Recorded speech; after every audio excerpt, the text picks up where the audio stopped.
Untuk percobaan yang pertama, kita akan menggunakan dasar teori tekanan udara. Dalam fisika, fluida akan selalu bergerak dari area yang memiliki tekanan lebih tinggi menuju daerah area yang memiliki tekanan lebih rendah untuk mencapai keseimbangan. Selanjutnya kita juga menerapkan hukum Gay-Lussac, yaitu jika massa gas dan volume gas dijaga konstan, maka tekanan gas tersebut berbanding lurus dengan suhu mutlaknya dalam satuan Kelvin.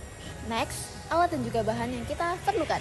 1 butir telur ayam kampung, labu Erlenmeyer, spiritus beserta sumbunya untuk pembakaran, dan juga tatakan untuk meletakkan labu. Langkah-langkah pengerjaan yang pertama yaitu letakkan telur yang telah dikupas pada mulut tabung. Kemudian nyalakan sumbu spiritus dan letakkan labu di atasnya. Ketika labu telah dirasa panas, masukkan labu pada air suhu ruang dengan perlahan. Perubahan tekanan secara tiba-tiba karena udara di luar jauh lebih besar, udara luar akan berusaha masuk ke dalam labu, namun terhalang oleh telur. Akibatnya udara luar memberikan gaya dorong yang kuat pada telur, sehingga akibatnya telur tersebut masuk ke dalam labu Erlenmeyer. Cara mengeluarkan telur dari labu Erlenmeyer. Pertama-tama, labu Erlenmeyer diletakkan di atas tatakan. Kemudian api dinyalakan menggunakan korek. Pada percobaan ini kita menggunakan beberapa prinsip. Yang pertama adalah hukum Gay-Lussac atau hubungan suhu dan tekanan. Ketika labu Erlenmeyer dipanaskan, udara di dalam labu juga ikut memanas.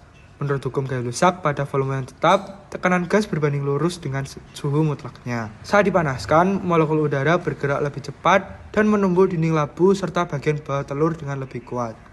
Hal ini menyebabkan tekanan udara di dalam labu meningkat secara signifikan. Prinsip kedua yaitu ekspansi termal atau pemuaian gas. Udara adalah fluida yang sangat mudah memuai saat terkena panas, karena tekanan di dalam labu menjadi jauh lebih tinggi daripada tekanan udara luar atau atmosfer. Udara di dalam mencoba mencari jalan keluar. Udara yang memuai ini memberikan gaya dorong ke atas pada telur. Yang ketiga ada perbedaan tekanan atau gaya angkat. Telur dapat keluar karena terjadi ketidakseimbangan gaya. Gaya dari dalam, tekanan udara panas yang tinggi mendorong telur ke atas. Gaya dari luar, tekanan atmosfer dan berat telur itu sendiri menekan ke bawah. Selama tekanan di dalam labu tetap tinggi akibat pemanasan yang terus-menerus, gaya dorong dari dalam akan melebihi berat telur dan tekanan atmosfer, sehingga telur pun terlempar atau terdorong keluar dari mulut. Praktikum meremukan kaleng. Praktikum ini bertujuan untuk memahami hukum Gay-Lussac, tekanan udara, dan perubahan wujud zat.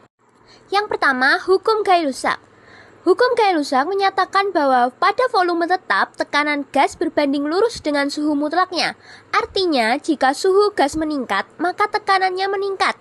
Dan jika suhu gas menurun, maka tekanannya juga menurun. Yang kedua, tekanan udara atau tekanan atmosfer. Udara memiliki tekanan yang bekerja ke segala arah dan menekan setiap benda di sekitarnya. Artinya, tekanan udara luar dapat menyebabkan suatu benda berubah bentuk apabila tekanan di dalam benda lebih kecil. Yang terakhir, perubahan wujud zat.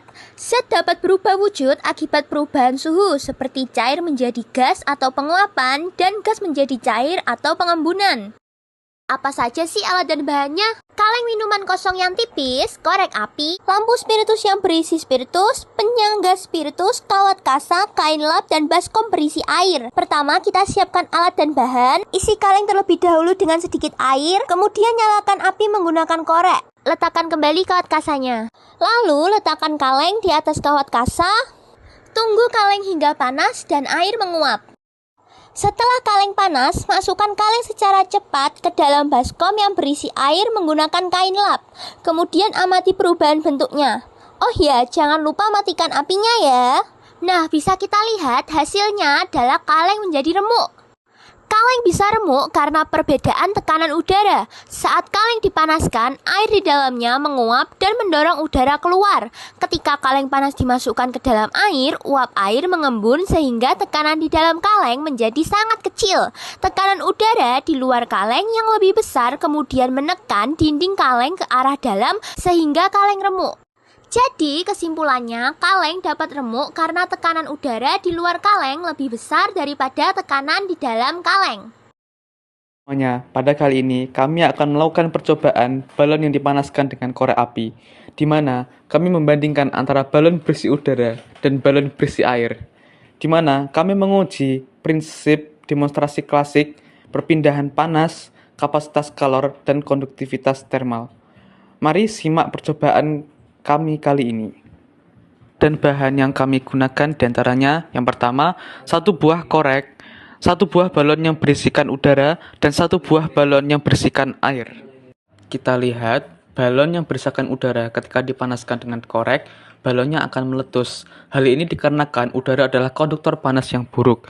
Saat api lilin mendekati balon, panas tidak diserap oleh udara di dalam, melainkan terkonsentrasi pada karet balon. Karet balon yang berbahan polimer menjadi terlalu panas, lunak, dan melemah ikatan fisiknya.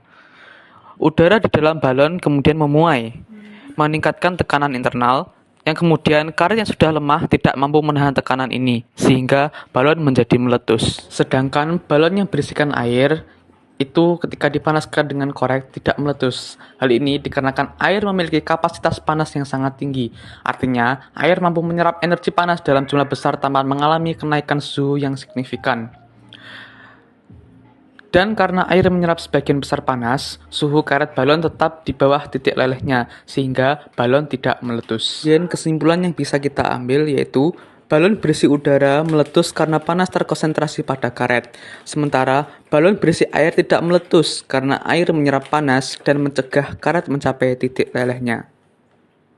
Percobaan selanjutnya adalah teori tegangan permukaan. Jadi apa sih teori tegangan permukaan itu? Teori tegangan permukaan zat cair adalah gaya tarik atau gaya yang terjadi pada zat cair yang menyebabkan kontraksi dan benda padat dalam keadaan tegang. Untuk alat dan bahan percobaannya adalah jarum, gelas berisi air, deterjen bubuk, silet, dan juga baskom berisi air. Selanjutnya, simak percobaan berikut ini ya. Nah, jadi di sini jarum dan silet akan mengapung di atas permukaan air karena air tidak mengandung senyawa apapun. Maka dari itu, tegangan permukaan yang dihasilkan air menjadi lebih besar. Sedangkan di sini adalah kondisi di mana ketika jarum dimasukkan ke air yang berisi deterjen bubuk, yang di mana deterjen bubuk itu mengandung surfaktan yang dapat menurunkan tegangan permukaan zat cair, sehingga jarum akan tenggelam. Kesimpulan yang dapat kita ambil dari percobaan ini adalah, jadi percobaan ini ngebuktiin bahwa tegangan permukaan air mampu menahan benda berat di atasnya. Namun tegangan tersebut dapat dirusak oleh zat luar seperti sabun yang menyebabkan benda tersebut tenggelam. Dan yang terakhir adalah percobaan untuk membuktikan proses kapilaritas. Kapilaritas adalah fenomena naik atau turunnya permukaan zat cair dalam pipa sempit atau celah-celah kecil yang terjadi karena adanya gaya adhesi dan gaya kohesi. Untuk alat dan bahannya ada tisu dan gelas plastik. Simak percobaan berikut ya. Yang pertama, isi salah satu gelas plastik dengan air yang berwarna. Selanjutnya, letakkan tisu seperti video tersebut ya. Amati perpindahan airnya. Air yang berada di gelas A akan perlahan berpindah ke gelas B melalui celah-celah kecil yang dimiliki oleh tisu. Hal ini disebabkan karena adanya gaya adhesi, yaitu tarik-menarik antara molekul air tersebut dengan tisu. Ada juga gaya kohesi, yaitu gaya tarik-menarik antara molekul cairan itu sendiri. Saat naik, adhesi akan menarik molekul air ke tisu dan tegangan permukaan akan menarik molekul air di bawahnya untuk ikut naik sehingga melawan gravitasi. Lalu pada saat turun, kohesi akan menjadi lebih kuat daripada adhesi sehingga molekul cairan atau molekul air akan menjauh dari dinding yang menyebabkan air akan keluar dari tisu. Inilah hasilnya. Kesimpulannya adalah semakin kecil jari-jari pipa atau pori-pori, semakin tinggi juga kenaikan cairan. Karena efek adhesi dan tegangan permukaan lebih dominan terhadap berat cairan.